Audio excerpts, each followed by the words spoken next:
સાચો હિન્દુ ક્યારેય પણ ક્રૂર કે કટ્ટર ન હોઈ શકે. રાજકીય ફાયદા માટે હિન્દુ ધર્મનો ઉપયોગ કરવો, કટ્ટરતા ફેલાવવી એ લોકશાહી દેશ માટે જોખમકારક છે. કોઈ પણ ધર્મમાં કટ્ટરતા એ વિભાજન કરાવી શકે છે. આ તમામ વાત કહી છે કોંગ્રેસ નેતાએ. નમસ્કાર, હું છું ચંદ્રિકા પુત્ર નિરાલી.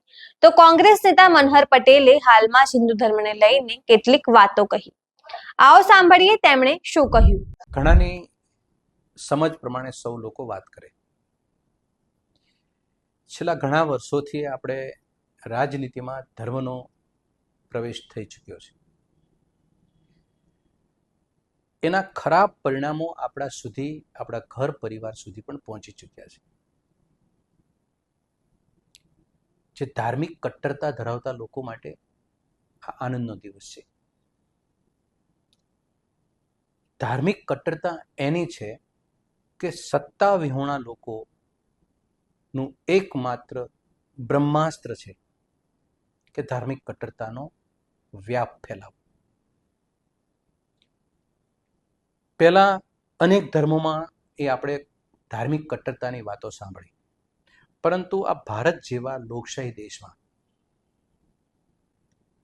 અને વિશ્વનો સૌથી મોટો અને જીવંત ધર્મ, જેને સનાતન ધર્મ, હિન્દુ ધર્મ તરીકે આપણે ઓળખીએ છીએ, એ અમુક સિદ્ધાંતો ઉપર ટીક્યો છે.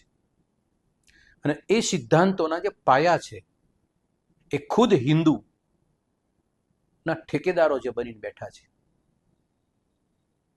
એ ઠેકેદારો એ પાયાને હચમચાવવા માટે, ઉથલાવી પાડવા માટે જે મહેનત કરી રહ્યા છે, લાગેલા છે કામે, એનાથી દેશનું લોકશાહીનું જોખમ અને દેશના એક એક નાગરિકનું જોખમ આપણી સામે ઊભું છે. આપણે સામાન્ય રીતે સવાલ ઊભો થાય કે હિન્દુ ધર્મ વિશ્વનો સૌથી મોટો ધર્મ, જીવંત ધર્મ, માનવતા, સહિષ્ણુતા, અહિંસા અને આધ્યાત્મિકતાના સંસ્કારો ઉપર ટેક્યો છે. આ પાયાઓને હચમચાવી નાખવા માટેના જે કારસ્તાન જે થાય, તો તમે કલ્પી શકો છો કે આ દેશની અંદર સહિષ્ણુતા, વસુદૈવ કુટુંબકમની ભાવના, 4 પ્રકારના પુરુષાર્થ, એકતામાં અનેકતામાં એકતા, આ બધા શબ્દો, આ બધા વાક્યો એ હિન્દુ ધર્મ, આસ્થા અને એના પ્રતીક સાથે જોડાયેલા છે, આપણી મજબૂતાઈ સાથે જોડાયેલા છે. લોકશાહીની અંદર આપણું બંધારણ પણ એવા સંકેત આપે છે કે જો રાજનીતિમાં ધર્મનો પ્રવેશ સીધો થશે તો લોકશાહી જોખમાય છે.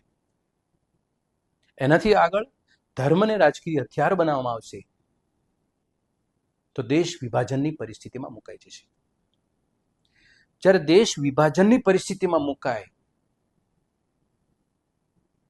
એ આપણી તમામ પ્રકારની રાજકીય જે ડેવલપમેન્ટ છે રાજનીતિની અંદર દેશનું, એનો છેલ્લો પ્રહાર હોય.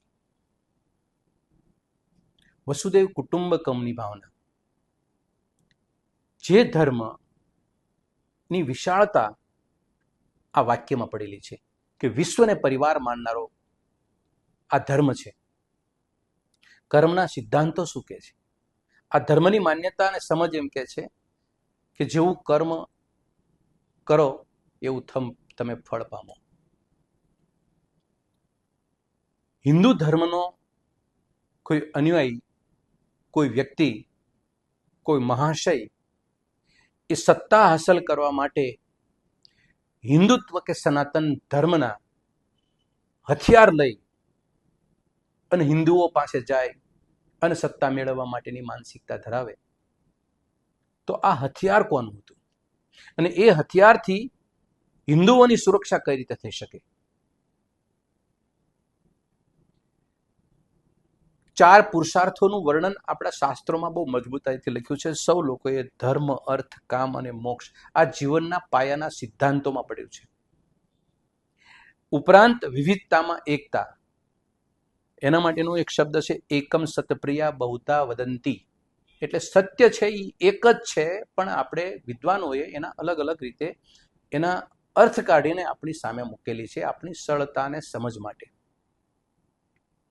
મૂળ વાત ચર્ચાનો સંવાદ લોકો પાસે જ્યારે જાય ત્યારે એ જાય છે કે હિન્દુ ધર્મના જે ઠેકેદારો બનીને બેઠા છે એ ઠેકેદારોએ એવો દાવો પ્રસ્થાપિત કરેલો છે કે આ રાષ્ટ્રની અંદર હિન્દુ ધર્મ અને સનાતન ધર્મ એ જોખમમાં છે.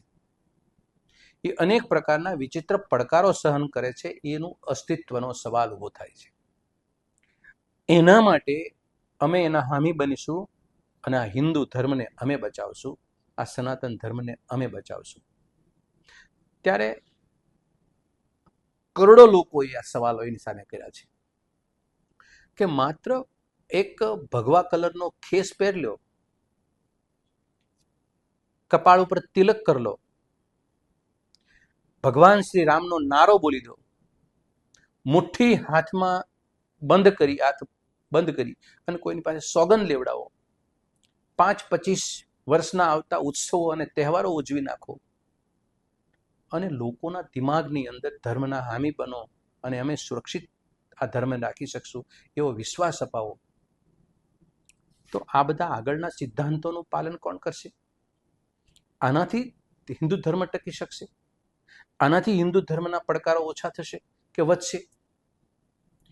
એટલે રાજનીતિમાં જે રાષ્ટ્રના જે ધરોહર હતા ને એ બહુ બુદ્ધિશાળી લોકો હતા. એને ત્યારે પણ દહેશત હતી કે લોકશાહી દેશની અંદર રાજનીતિમાં ધર્મ પ્રવેશ કરશે એટલે દેશની શું હાલત થવાની છે. 75 વર્ષ પહેલા આ સિદ્ધાંતિક વાત એને કાગળ ઉપર મૂકી છે. ત્યારે એ બંધારણ બનાવનારા લોકો અને રાજનીતિ કરનારા લોકોને આપણે નમન કરીએ છીએ એટલા માટે કે 75 વર્ષ પછી આ દેશની પરિસ્થિતિને શું થશે એટલું વિઝન હતું એ લોકોમાં.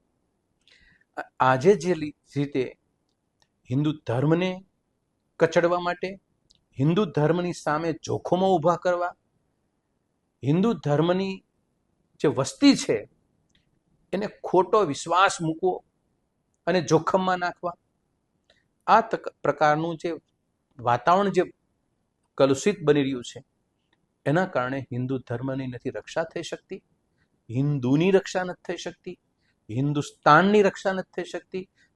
સીમા કે સીમાની અંદર બંને જગ્યાએ આ દેશ આજે અસુરક્ષિતતાનો અનુભવ કરે છે. એનું મુખ્ય કારણ એ છે કે જે સત્તામાં બેઠા છે લોકો એને વિચારોનું, સિદ્ધાંતોનું કમિટમેન્ટ પાળવાને બદલે માત્ર ને માત્ર હિન્દુ ધર્મના હથિયારને ઉપયોગ કરી અને સત્તા મેળવી છે. એમનું માધ્યમ કે એનું લક્ષ્ય દેશને સુરક્ષિત કરવાનું હોત તો સૌથી પહેલી બાબત છે એ દેશના છેવાડાના નાગરિક માટે એની જરૂરિયાતોની ચિંતા કરી હોત. ધર્મ એક વ્યક્તિગત એની આસ્થા, એની માન્યતા ઉપર એને છોડી દીધો હોત. પરંતુ આજે ધર્મ છે એ તમારી માન્યતા હોય કે ન હોય પણ અમે તમને ધાર્મિક રીતે સુરક્ષિત કરીએ છીએ એમ કરીને એક વિશ્વાસ જે હાંસલ કર્યો છે એના કારણે આ દેશ કંઈક ને કંઈક રીતે લોકો ભ્રમિત થયા છે અને ભ્રમિતનો ભોગ આજે દેશ દિવસે દિવસે બની રહ્યો છે. મૂળ મુદ્દો એ છે કે હિન્દુ ધર્મ અને સનાતન ધર્મના નામે રાજનીતિ કરવી એ દેશ માટે સૌથી મોટું જોખમ છે અને આ જોખમને ખાળવા માટે દરેક હિન્દુએ કમર કસવાની જરૂર છે કે ખરેખર મારી સામે જે બોલનાર વ્યક્તિ કે મારી સામે જે રાજકીય વાત કરનારી વ્યક્તિ એ એવું કહે છે કે હું અને અમારી સત્તા હિન્દુ ધર્મ, હિન્દુ સનાતનીને અમે બચાવી શકશું, તો એ બચાવવા માટે સત્તા અમને આપો અને સત્તા થકી અમે આ ધર્મ અને સંસ્થાને બચાવી શકશું. એ માન્યતા સાથે આપ કેટલા સંમત થાવ, કેટલા સંમત ન થાવ એ આપણી વિવેક બુદ્ધિ ઉપર છે. પરિણામ આપણી સામે છે કે આપણે એના માટે કેટલા જોખમો ભોગવીએ. તો જેમ તમે મનહર પટેલની વાત સાંભળી, તમે તેમની વાતથી કેટલા સહેમત છો અને શું વિચારો છો અમને કમેન્ટ કરીને જણાવજો. અત્યાર માટે બસ આટલું જ. સમાચારને લગતી વધુ અપડેટ્સ માટે અમારી વેબસાઇટ www.gujaratplus.in પર પણ માહિતી મેળવી શકો છો. ધન્યવાદ.